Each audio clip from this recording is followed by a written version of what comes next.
por permitirnos estar juntos y por permitirnos estar en su presencia a través de la alabanza y la adoración. Bien, el día de hoy vamos a continuar, vamos a empezar con un tema nuevo. Hemos terminado el verdadero arrepentimiento.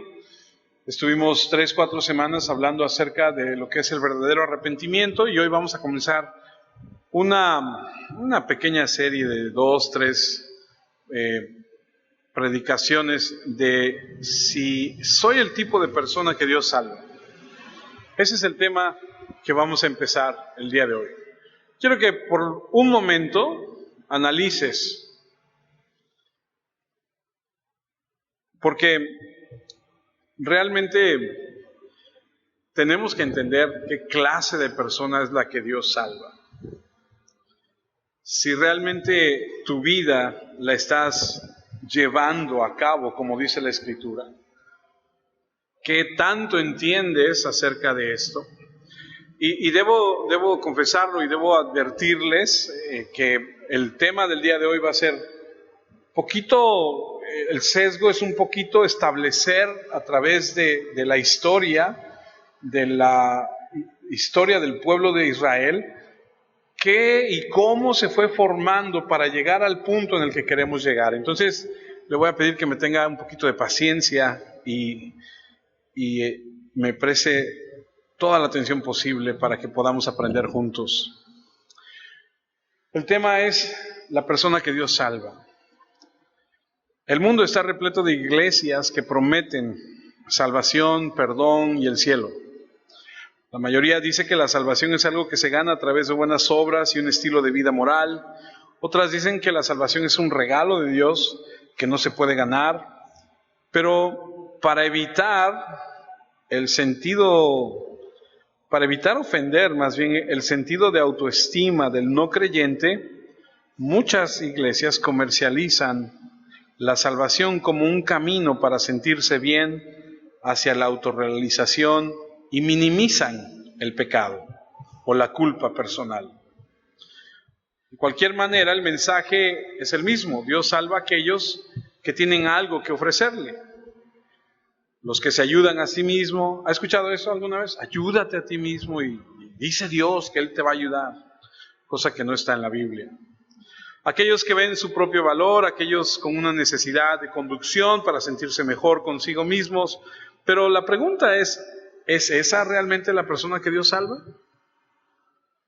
No según lo que dice la Escritura, no según el mismo Jesús, porque Jesús sacudió al mundo religioso de su época al señalar un camino hacia Dios que iba en contra de toda sabiduría convencional o intuición humana, e incluso las tradiciones antiguas. Y te quiero hacer una pregunta. No tienes que contestármela, tienes que analizarla.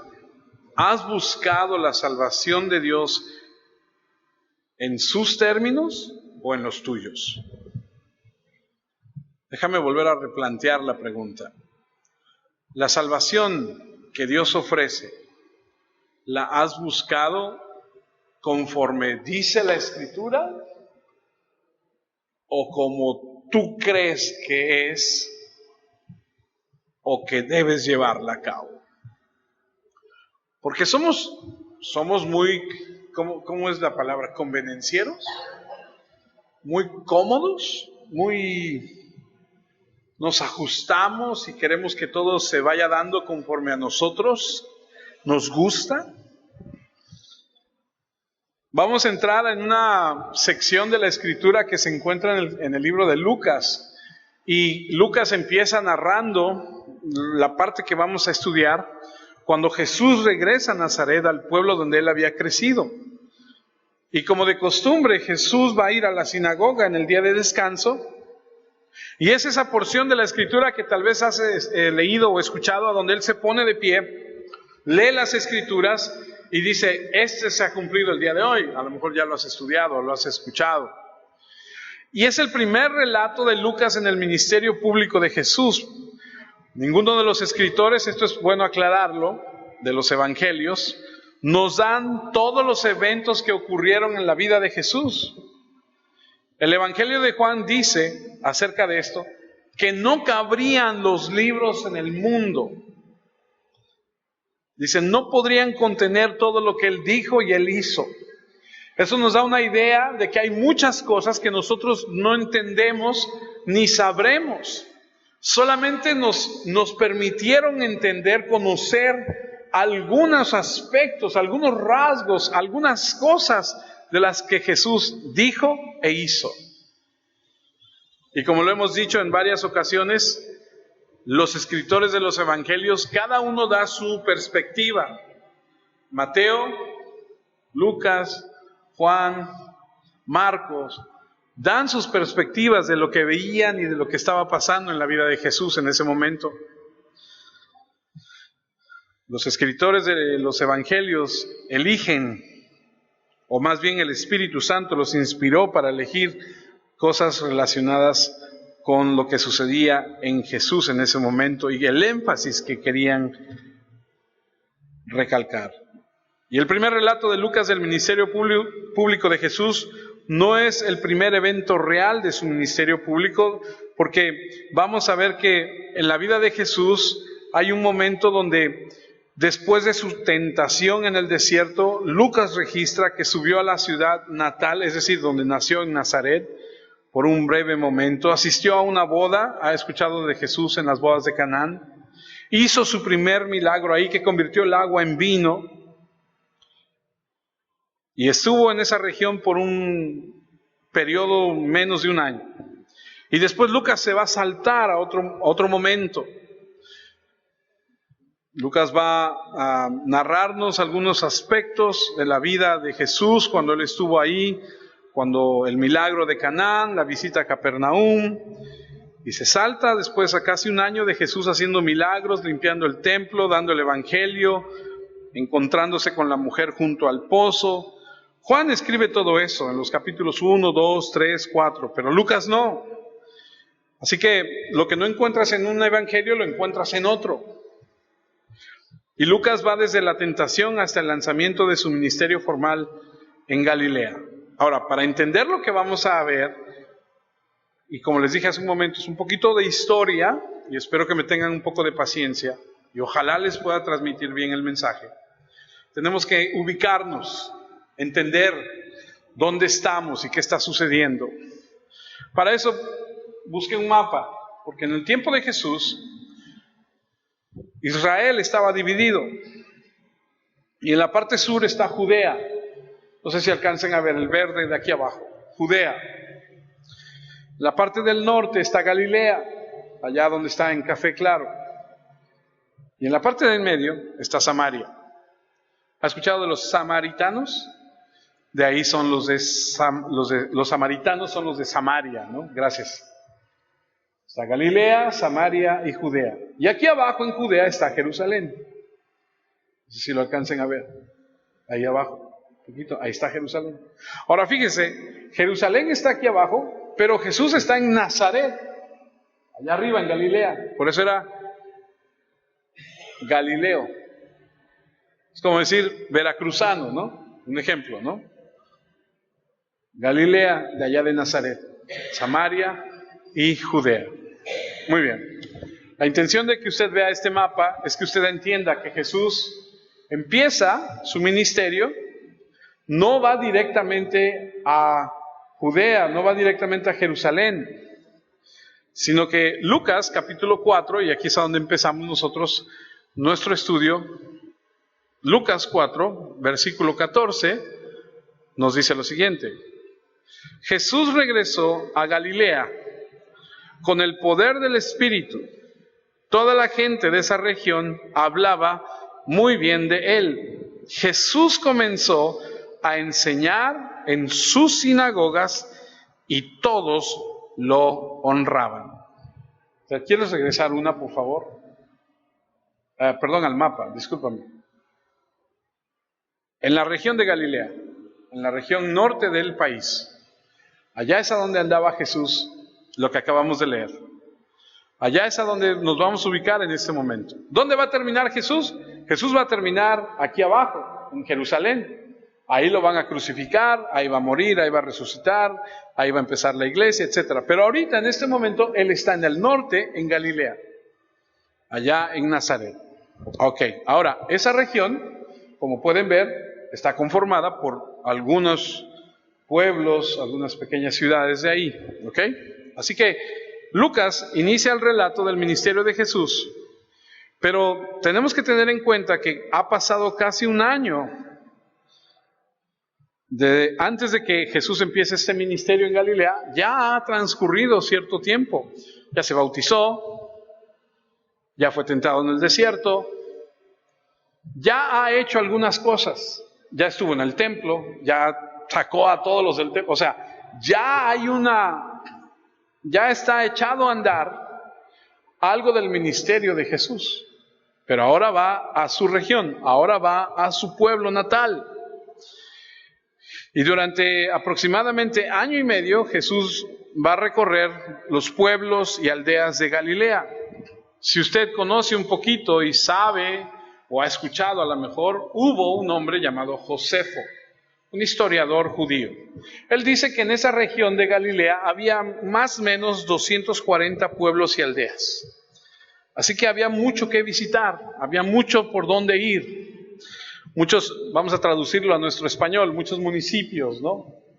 Muchas rancherías a donde visitar, ir y pasar. Y así que el ministerio de Galilea es el contenido que nosotros vamos a ver aquí en el Evangelio de Lucas, desde el capítulo 4 hasta el capítulo 9. Pero eso no lo vamos a estudiar todo, pero ahí es a donde se desarrolla todo esto. ¿Y qué vamos a aprender? Vamos a aprender que el lugar es Galilea. Vamos a aprender que el poder que se desarrolla es obviamente del Espíritu Santo. Vamos a aprender que la popularidad de Jesús está en todos lados, porque la gente ha escuchado, ha dicho, y la gente empieza a hablar acerca de Él. Y en todo el distrito circuncidante, o sea, es decir, en todas las partes. Y la prioridad que vamos a enseñar, o que más bien que vamos a aprender, es que Jesús enseñaba en las sinagogas. Porque Jesús fue un maestro, Jesús fue un predicador, y su principal responsabilidad era esa, enseñar. Lucas 4:31 dice lo siguiente, vas a tener que brincarte 3. Lucas 4:31 dice: después Jesús fue a Capernaum, un pueblo de Galilea, y enseñaba a la gente en el día de descanso. Un capítulo adelante, en Lucas 5, versículo 3, Jesús subió a la de Simón y le pidió que lo alejara un poco de la orilla. Obviamente se subió a una embarcación. Dice: aléjame un poco de la orilla, y luego se sentó y le enseñó a la multitud desde la barca. Y aquí vemos por segunda ocasión que enseña. Ahí mismo, en ese mismo capítulo, mismo libro, Lucas 5:17, dice: un día Jesús ¿qué estaba haciendo? Enseñando. Y unos fariseos y maestros de la ley estaban sentados ahí. Habían venido de todos los pueblos, ¿de dónde? De Galilea, de Judea y de Jerusalén. ¿Esto qué indica? Indica que Jesús está teniendo cada vez más popularidad. Gente lo está escuchando y se está acercando. El Señor le daba poder a Jesús, ¿para qué? Para sanar a la gente. Usted y yo hemos escuchado que necesitas fe para sanar, ¿cierto? Yo le voy a decir una cosa: hubo momentos en el ministerio de Jesús que Jesús sanaba a la gente sin que la gente tuviera fe. ¿Sabe por qué? Porque la intención era que la gente viera los milagros, para que la gente creyera en su poder.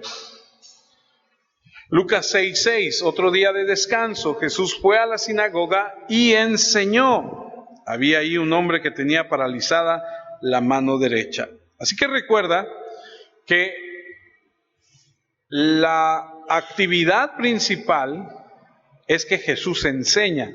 De hecho, en algún momento sus discípulos le dijeron: Señor, enséñanos ¿a qué? A orar. Señor, enséñanos cómo debemos orar. La gente decía: el que enseña, Jesús, es como quien tiene autoridad. no como los escribas y fariseos. La gente se lo reconocía. Él era un maestro. Su enseñanza era única. No tenía que citar a nadie. Es más, él en sus sermones simplemente tomaba la palabra de Dios, que por supuesto era su propia palabra, y la enseñaba con poder, con claridad.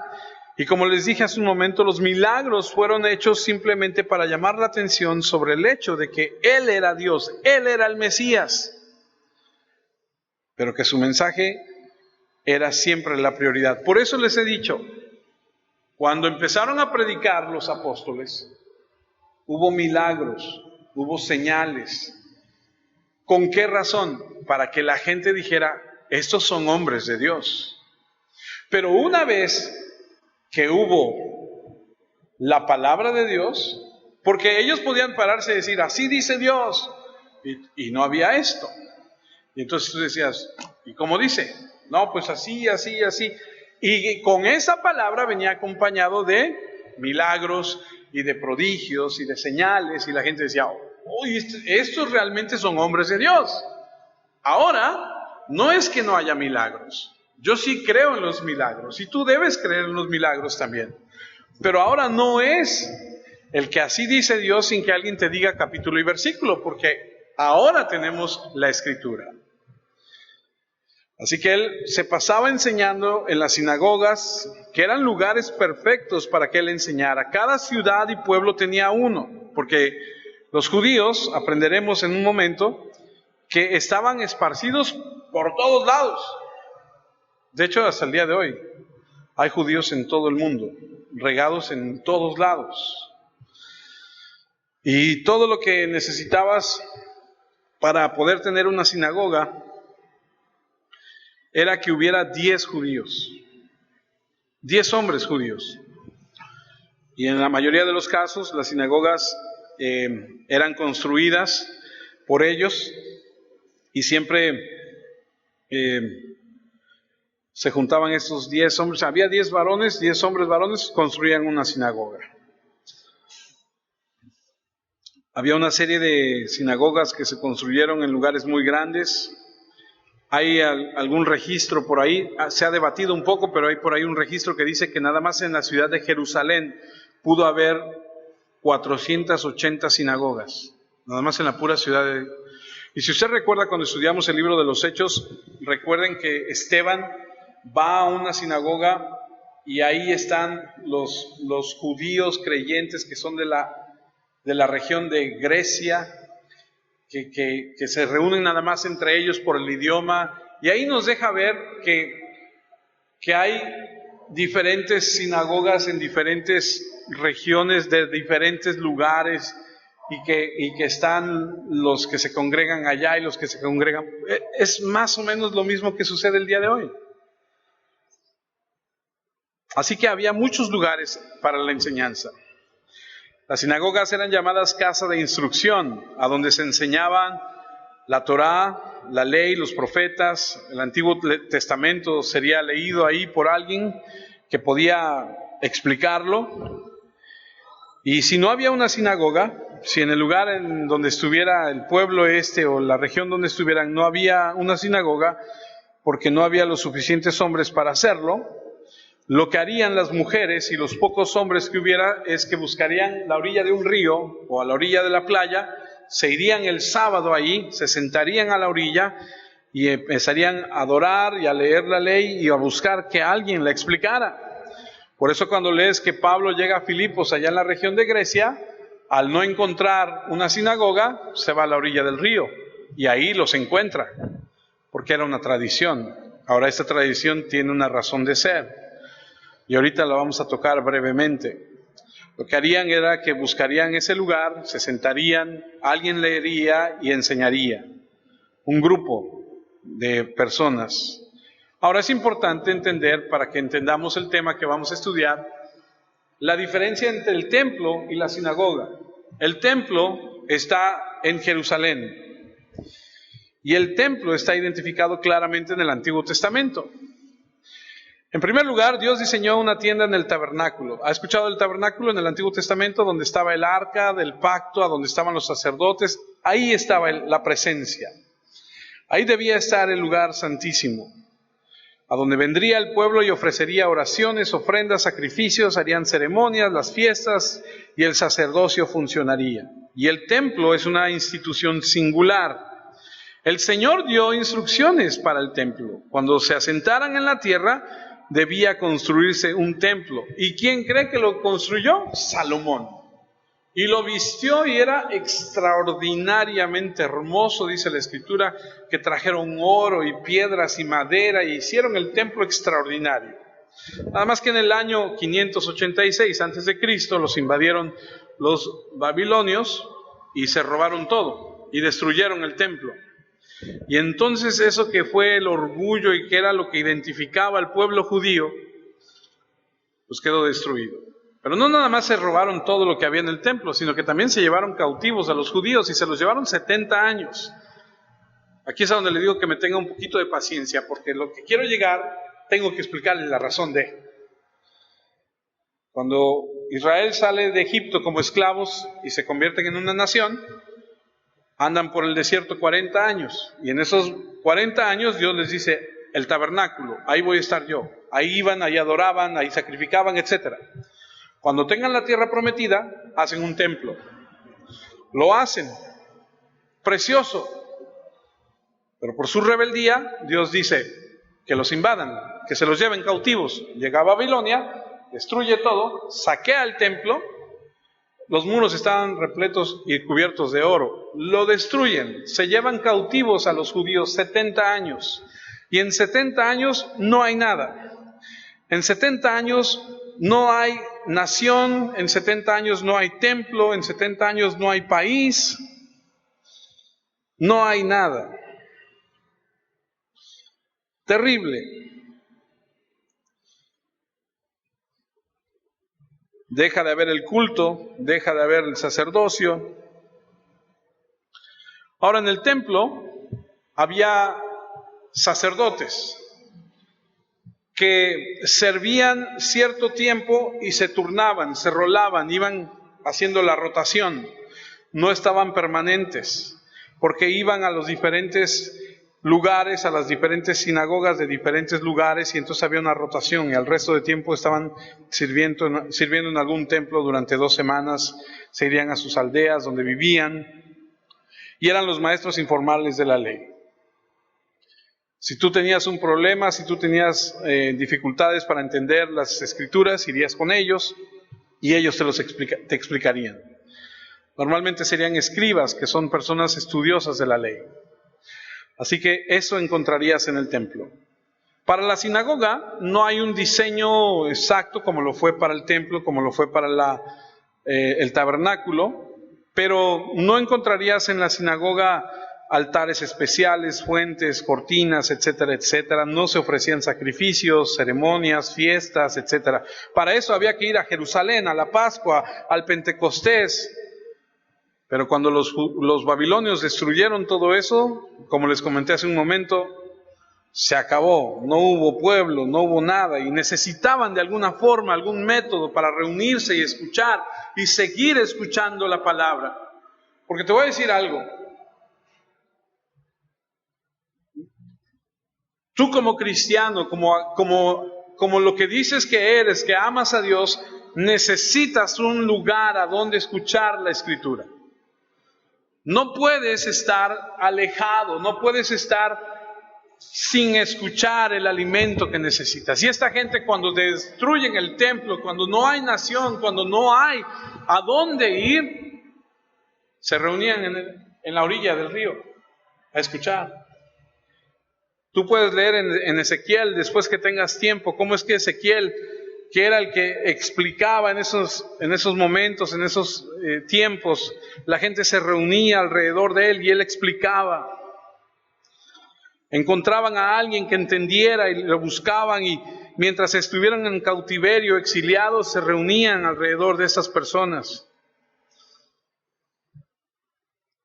Y durante este tiempo de cautiverio es que empezaron ellos con estos patrones a reunirse en pequeños grupos, eventualmente en el día de reposo, y así los judíos devotos que tenían hambre que no tenían tierra, no tenían nación, no tenían templo, no tenían oportunidad, empezaron a reunirse.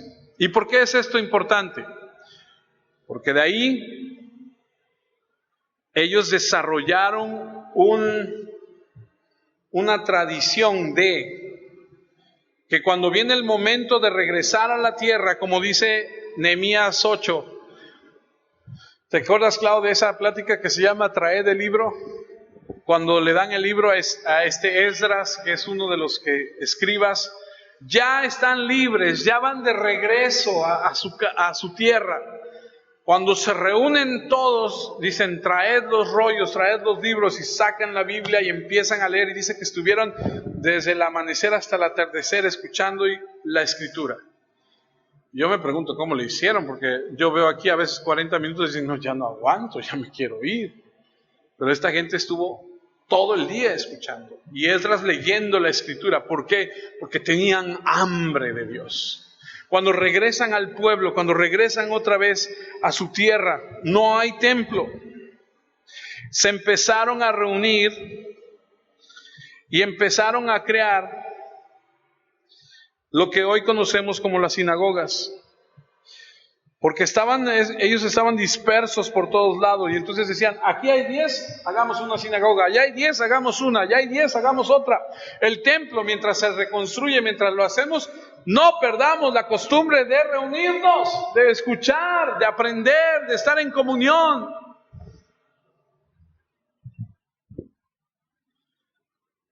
Y así se empezó a desarrollar en este tiempo, en este momento, las sinagogas.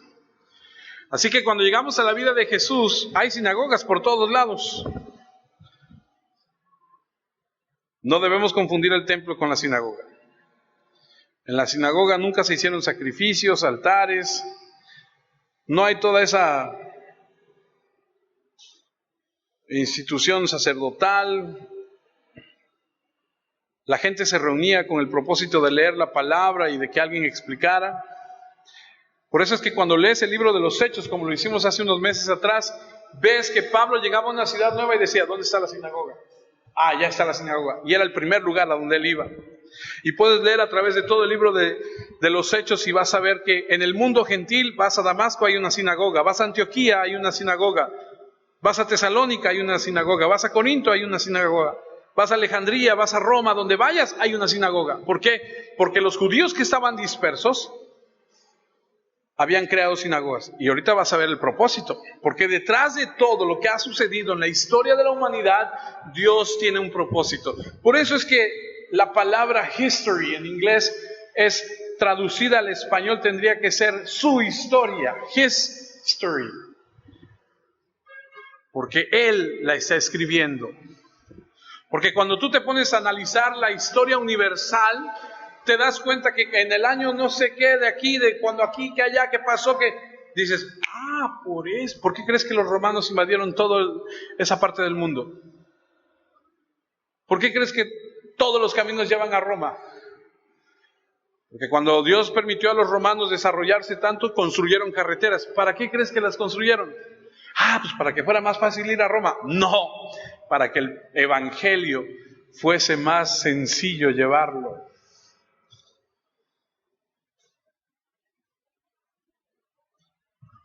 Donde quiera que iban, había judíos y había sinagogas. Y ese es un propósito providencial de Dios. Porque cuando Jesús comienza su ministerio, necesita un lugar para enseñar. No en el templo. Él debe enseñar a donde va la nación. Así que Jesús durante año y medio recorre estas 240 y tantas pueblos, rancherías, o municipios, o como le quieras llamar, en la región de Galilea. Y está enseñando de una en una. Claro, llegó el momento cuando regresan, que Zorobabel, el líder, ayuda a construir el templo, y el templo lo vuelven a levantar, no igual que el de Salomón, pero después llega Herodes, ¿has escuchado de Herodes? Y Herodes reconstruye el templo, y vuelve a pasar lo mismo. Cuando Jesús murió 70 años después, entró otro general romano y destruyó el templo. Y dicen que Jesús va a regresar por segunda vez cuando el templo esté otra vez reconstruido, porque lo van a volver a reconstruir. Tengo un amigo que me contó que él se encontró oro aquí en Cuitláhuac. Estaba remodelando su farmacia y ¡pum!, se encontró no sé cuántas ollitas repletas de oro. Un amigo mío de hace muchos años, muy buen amigo, y yo le preguntaba, no es que sea chismoso, pero uno es curioso, ¿no? Y yo le decía, ¿y qué hiciste con todo ese oro? O sea, ¿por qué no vas al Monte de Piedad y le dices, oiga, vengo a empeñar el oro, ¿no? Me dice, no, lo llevé a México. ¿Y qué hiciste? Se lo vendí a los judíos. ¿A los judíos? Me dice, sí, los judíos están comprando todo el oro y lo están mandando a Israel. ¿De veras? Sí. Que van a reconstruir el templo. Entonces, hay una creencia de que se está haciendo esto con la finalidad de reconstruir el templo. El templo que construyeron otra vez después del exilio ya no existe. En ese lugar era para sacrificios, ceremonias, pero las sinagogas eran diferentes. Y entonces vemos que en cada sinagoga, que hay en todos lados, hay un gobernante, es decir, un encargado. El encargado responsable de asegurarse que todo funcionara, que esté limpio, que todo transcurra. Este gobernante de la sinagoga era el responsable de que todo estuviera en orden. Este gobernante de la sinagoga sería el que aprobaría al predicador, al que iba a dar el sermón, también iba a seleccionar a los lectores de la escritura, porque serían leídos por diferentes personas, iba a asegurarse que fluyera el servicio, y entonces entendemos que no había un pastor de tiempo completo, no había un rabino de tiempo completo, no había un maestro de tiempo completo. De hecho, de repente cuando al pueblo llegara alguien con las credenciales correctas y con la certificación, lo invitarían como le hacían a Pablo, porque Pablo llegaba y decía, yo estudié bajo los pies de Gamaliel, y todos decían, oh, Gamaliel, oh, sí, pásele. Y entonces le abrían las puertas y él predicaba. Eso se le conoce como la libertad de la sinagoga. Y entonces habría diferentes personas.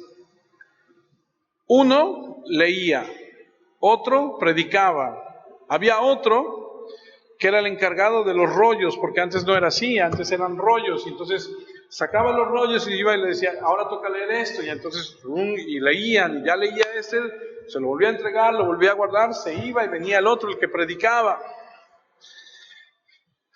Y entonces vemos cómo Dios, a través de su providencia, ha hecho que cuando Jesús comienza a enseñar, hay ya toda una operación en la sinagoga para llevar a cabo la lectura, para enseñanza. Cuando Pablo llega a predicar el evangelio, él va a la sinagoga, le predica a los judíos, y en los judíos escuchan. Y algo que me encantó, que estaba yo leyendo y que es toda la verdad, es que las sinagogas, amados, es de donde salió la iglesia. Dios dijo en su inmensa sabiduría que se formen las sinagogas, que empiecen a juntarse, a escuchar la palabra. Ahí voy a mandar a mis predicadores. Manda a Jesús, manda a los apóstoles, manda a Pablo. Pablo llega, les predica a los judíos, los convence el Espíritu Santo, y ellos salen a predicarle a los demás.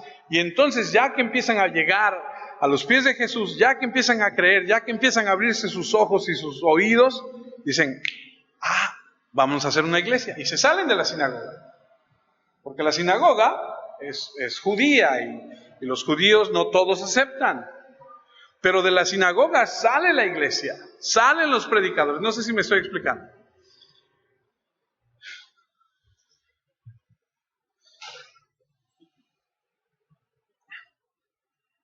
La sinagoga tendría un horario completo de toda la semana. Ahí enseñaban, como les dije, la escritura, la Torá. Típicamente también se usaba como una escuela primaria, pero no de, bienvenidos, hoy vamos a ver, 2 más 2 son 4. No. Ahí enseñaban la escritura a los niños.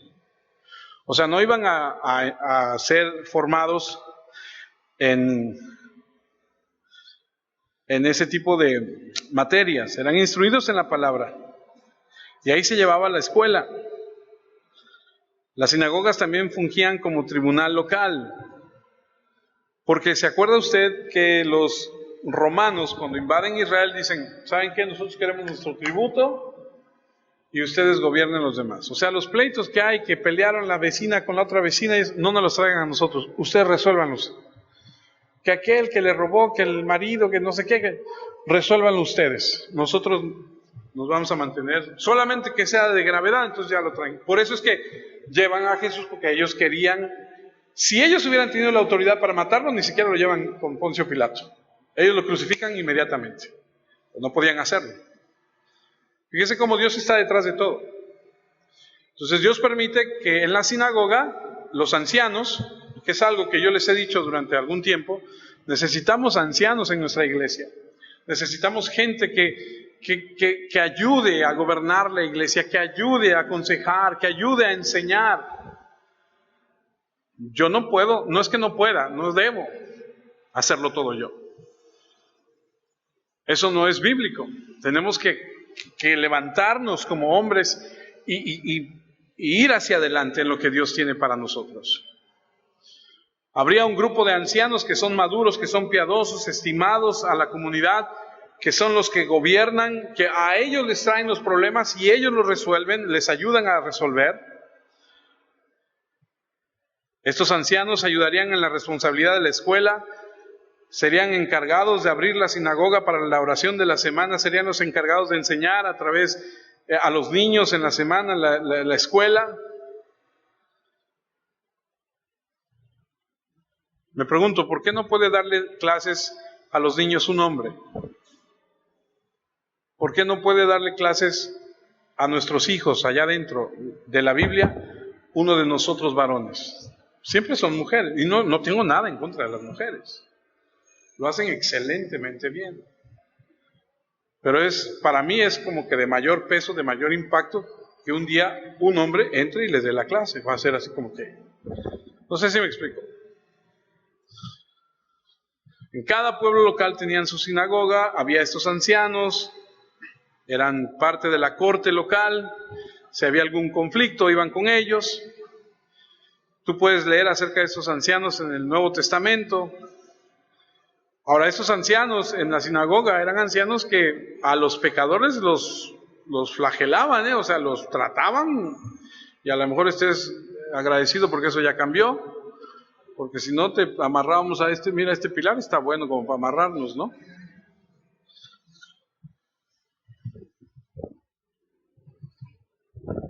Ahora, ir a la sinagoga todos los fines de semana, a escuchar la palabra de Dios, a estar ahí con los demás hermanos, era de bendición. Iba la gente del pueblo, se reunía. ¿Te das cuenta que no ha cambiado mucho? ¿Te das cuenta que se ha tomado prestado llámese católica, llámese lo que, se ha tomado prestado de eso que ha venido? Y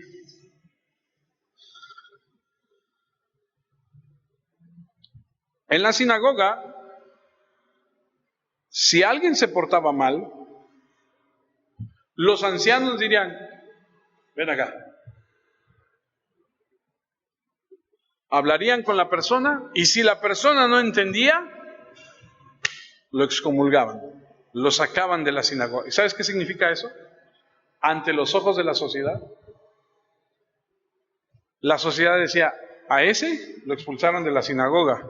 A ese ni le vendas, ni le compres, ni le creas, ni te lleves con él, ni comas con él. Y entonces,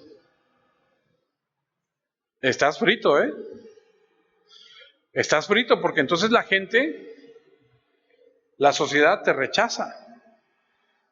No puedes comprar, no puedes vender, no te puedes relacionar, estás frito.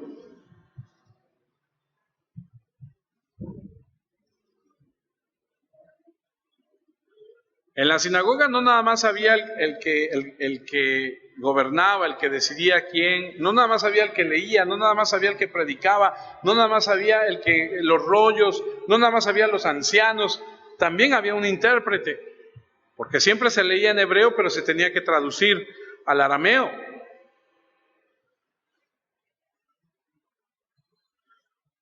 Ahora, ¿cómo era el desarrollo en la sinagoga? De manera muy breve. Comenzaban cantando un salmo, o dos, o tres. Afirmaban la grandeza de Dios, tenían un tiempo de oración, luego recitaban 18 bendiciones, que es una tradición. Luego venía el punto principal, que era la escritura. Se leía para terminar, o en algún momento, parte de las escrituras de lo que es el Pentateuco, los primeros 5 libros de la escritura, y se terminaba con una oración de la bendición de Aarón de Números 6, 24 al 26, y de esta manera terminaba digamos así, el tiempo. Y yo veo un patrón, no es desconocido, lo hacemos muy similar. Venimos, oramos, leemos, oramos, cantamos y vamos a la escritura. Como un patrón. Y todo esto, todo esto, para llegar a Lucas 4:16. Entonces Jesús regresó a Nazaret, el pueblo donde había crecido, como de costumbre, fue a la sinagoga en el día de descanso y se puso de pie para leer las escrituras. Era un sábado, porque era cuando se reunían. ¿Por qué Lucas empezó con esta narración? ¿Por qué lo presenta así? Yo no sé si usted sabe, pero por ejemplo, cada uno de los evangelios tienen un propósito. Mateo, el propósito que tiene es presentar a Jesús como el Rey. Lucas presenta a Jesús como el Mesías. Y así cada uno de ellos tiene un propósito. Y el propósito de Lucas es presentar a Jesús como el Mesías. Y lo presenta en este momento, en este preciso instante donde Él se levanta y empieza con esto, en el ministerio de Galilea, para mostrarlo como el Mesías. Se vuelve crítico y establece los términos claros. Ahora es importante no confundir este punto con el otro momento que va a haber de Jesús. Hay otro evento similar en la sinagoga de Jesús en Nazaret, pero este es en el principio. Y es triste decirlo, pero este es el principio a donde Jesús, el día del Señor, el sábado, entra a la sinagoga y antes de que termine ese día de reposo van a tratar de matarlo, lo van a llevar, dice, a la orilla del precipicio y lo van a querer aventar. Y ahorita vamos a leer un poquito de eso. Ahí no había hecho ningún milagro, ahí no había hecho nada, no le había dicho nada a nadie de que él era el Hijo de Dios, el Mesías.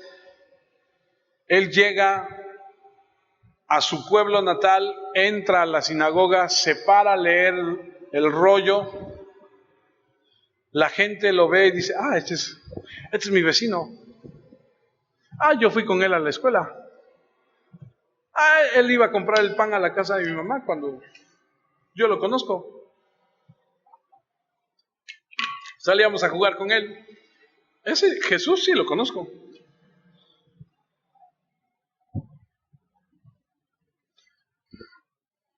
Era un pequeño pueblo, su familia era conocida, él era conocido, pero para este momento, él antes ya fue bautizado, ya había empezado su ministerio, ya pasó la prueba de Satanás, ya convirtió el agua en vino, ya corrió a los del templo allá en Jerusalén, ya le dio el evangelio a Nicodemo, ya ha hecho milagros en Judea, ya habló con los samaritanos y ahora está en Galilea. Ya pasó por las bodas, como les dije, de Canaán. Y Canaán, mucho problema regresarte hasta el mapa. Bríncate hacia el mapa.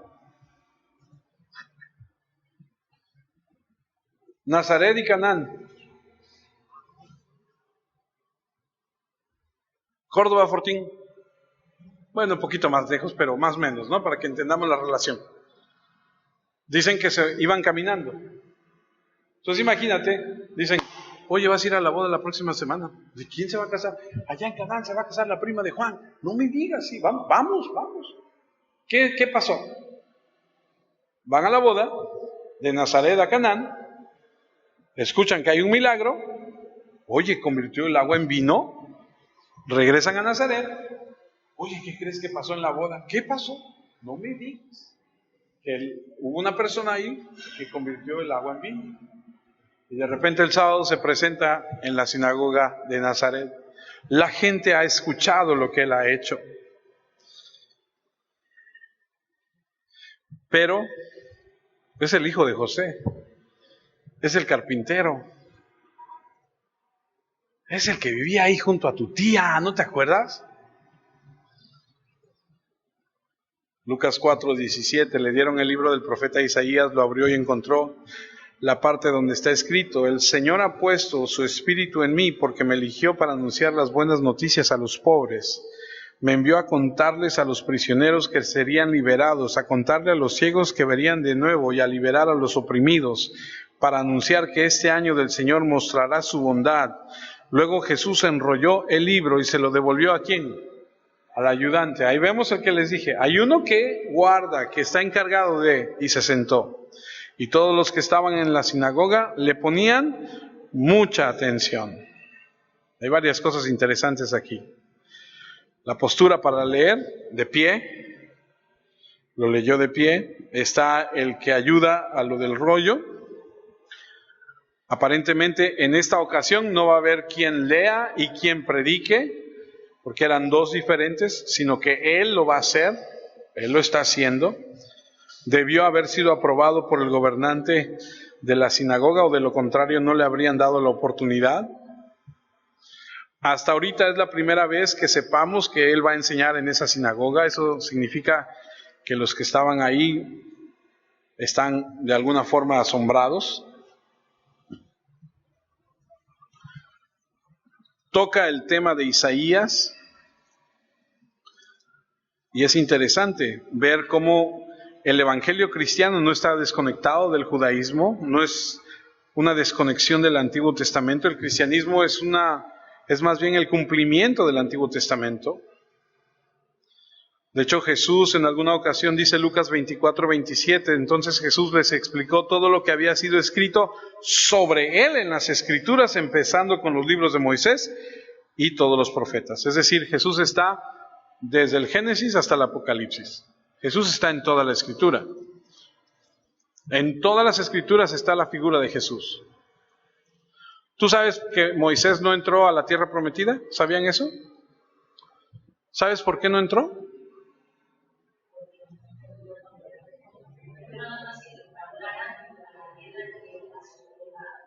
Sí, Moisés le dice a Dios, oye, este pueblo es quejumbroso y tiene sed y no hay agua. Y Dios le dice, ve y háblale a la peña, y sale agua.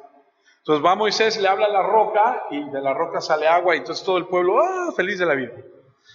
En otra ocasión sucede igual lo mismo y Moisés dice, ya me la sé. Y él trae un bastón con el que abrió el mar rojo, ¿se acuerdan? Va a la piedra y en lugar de hablarle, ¿qué le hace? Le pega. ¿Sale agua? Sí sale agua. Pero por haberle pegado a la piedra, ¿saben quién es la piedra? Es una figura de Cristo. Jesús está en todo el Antiguo Testamento, Jesús obviamente está en todo el Nuevo Testamento. Y entonces ahí en Jesús lo que lee es lo que dice, porque así dice el libro de Isaías, y lo que lee es Isaías 61. Versículo 1, el Señor Dios ha puesto su espíritu en mí porque el Señor me ungió con aceite para anunciar las buenas noticias a los pobres. Me ha enviado a sanar a los afligidos, a anunciar liberación a los prisioneros y libertad a los presos. Me eligió para anunciar el año que el Señor se mostrará, en que el Señor se mostrará favorable y el día en que nuestro Dios se vengará. Me eligió también para consolar a todos los que están tristes. Pero aquí hay una diferencia.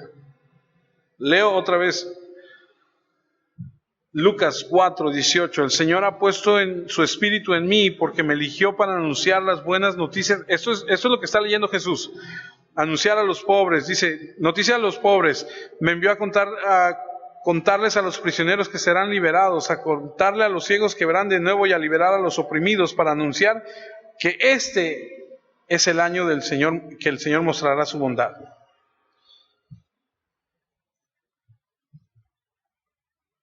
¿Puedes regresarle? ¿Otra?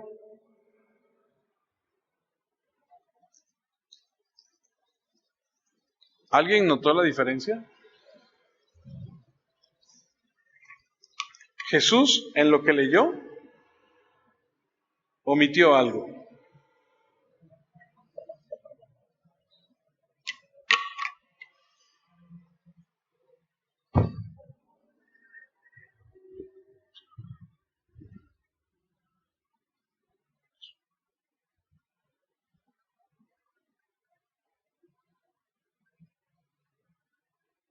¿Ya le encontraste? ¿No? Regrésate a Isaías 61. Sí, ahí está. Me eligió para anunciar el año en que el Señor se mostrará favorable y el día que nuestro Dios se vengará. Me eligió también para consolar a todos los que están tristes. Cuando vas a Lucas 4:18, el Señor ha puesto su espíritu en mí porque me eligió para anunciar las buenas noticias a los pobres. Me envió a contarle a los prisioneros que serán liberados, a contarle a los ciegos que verán de nuevo y a liberar a los oprimidos, para anunciar que este año el Señor mostrará su bondad. Las buenas nuevas son: vengo a decirle a los pobres, a anunciar a los cautivos, a darle vista a los ciegos, a liberar a los oprimidos.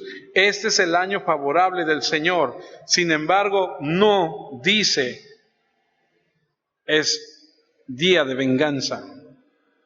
Más bien dice es día de salvación. Y algunos teólogos han dicho que esto es lo que se conoce o se puede comparar con otro gran evento que sucede en Israel, que es el año de jubileo. ¿Ha escuchado el año de jubileo? Cada 50 años, las deudas se perdonaban. Y tú dices, ¡hala! Qué padre sería, ¿no? Lo que habías adquirido, lo que habías comprado, los terrenos que habías comprado, regresaban a su dueño original. Los esclavos eran liberados. O sea, había una situación de vamos a resetear todo y vamos a comenzar de cero otra vez.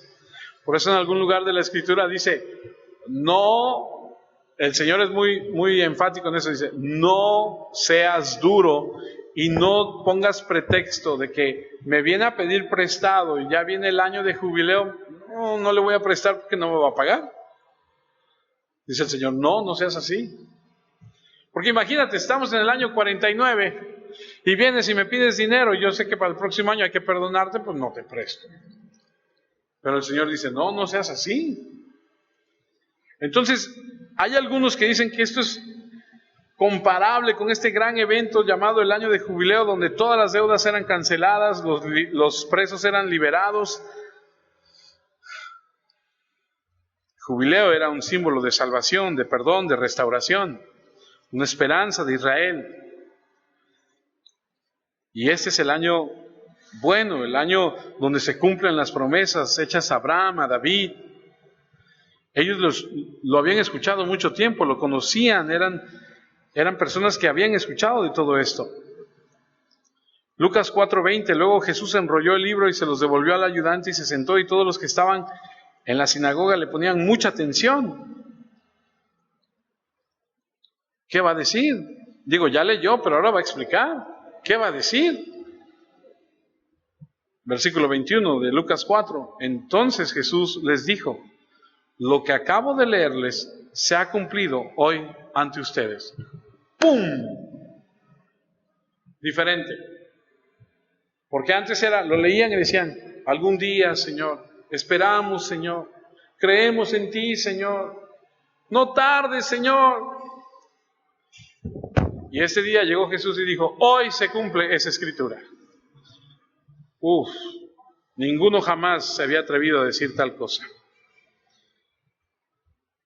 Hoy, ante ustedes, están viendo este pasaje cumplirse.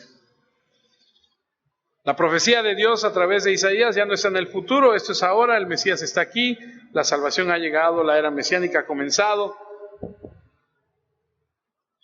Y a lo mejor podrías pensar, oye, ¿qué sermón tan corto? No, porque, como les dije al principio, no todo lo que Jesús dijo e hizo está escrito. Él comenzó a decirles, ya no se nos da más luz acerca de esto, pero solamente se nos dice, comenzó.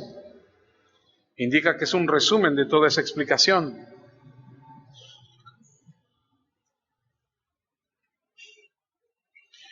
El próximo domingo, si Dios nos da vida y usted regresa, veremos qué quiso decir cuando habló acerca de estas 4 declaraciones. Predicarle a los pobres, proclamar liberación a los cautivos, recuperar la vista a los ciegos y liberar a los oprimidos. ¿Quiénes son esos pobres? ¿Quiénes son esos cautivos? ¿Quiénes son esos ciegos? ¿Quiénes son esos oprimidos? Y no nada más quiénes son, sino qué se les ofrece. Eso, si Dios permite, porque ya no tenemos tiempo, porque yo predicaría más, pero ya no tenemos tiempo porque tenemos que terminar. Lo veremos la próxima semana. Pero piensa por un segundo, ¿qué clase de persona salva a Dios?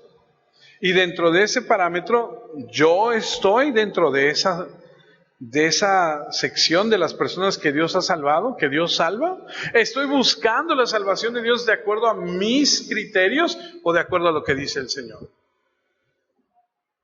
Aprendimos que Dios, a través de todo lo que ha hecho, fue conformando toda la historia, fue preparando todo para que un momento hubiera sinagogas y Jesús pudiera entrar y decir, aquí se cumple esto. Todo lo ha preparado Dios. Por eso cuando algo te suceda, no cuestiones, no digas, ¿por qué? Más bien di, ¿para qué? Porque si tú amas a Dios, si tú eres hijo de Dios y algo sucede en tu vida, es porque Dios lo permite. ¿Amén? Porque Dios lo permite. Dios tiene el control y Él sabe. Él está orquestando todo para su iglesia y Él permite cosas para nuestra vida. Así que con esa mentalidad de saber que Dios tiene el control y todo, esperemos que la próxima semana podamos reunirnos y continuar con la persona que Dios salva. ¿Ok? Espero que pueda despertar el interés en ustedes para seguir creciendo. Oremos. Dios Padre, quiero agradecerte porque a través de tu palabra nos enseñas tantas cosas. Y si bien es cierto que hay muchas cosas en nuestra vida que tenemos que cambiar y que tenemos que modificar, también es cierto que tu palabra nos enseña la manera en que debemos de vivir, que debemos de actuar y que debemos conducirnos. El punto es que nosotros tenemos que obedecer. Ayúdanos, prepáranos y muéstranos. Y Señor, líbranos de creer que somos cuando no somos, y líbranos de, Señor, pensar que estamos bien cuando no estemos bien. Ayúdanos a vivir de una manera recta ante ti. Guíanos a toda verdad y ayúdanos y líbranos de toda mentira. Muchas gracias porque a través de tu palabra podemos entender muchas cosas. Pero que no seamos personas, como dices tú en tu palabra, oidores solamente, sino hacedores de tu palabra. Que escuchemos y pongamos en práctica, que escuchemos y pongamos, Señor, lo que tenemos que hacer en nuestra vida. Porque ¿de qué me sirve si no lo hago? Despierta en cada uno de mis hermanos ese amor, ese deseo de honrarte, de exaltarte, de buscarte,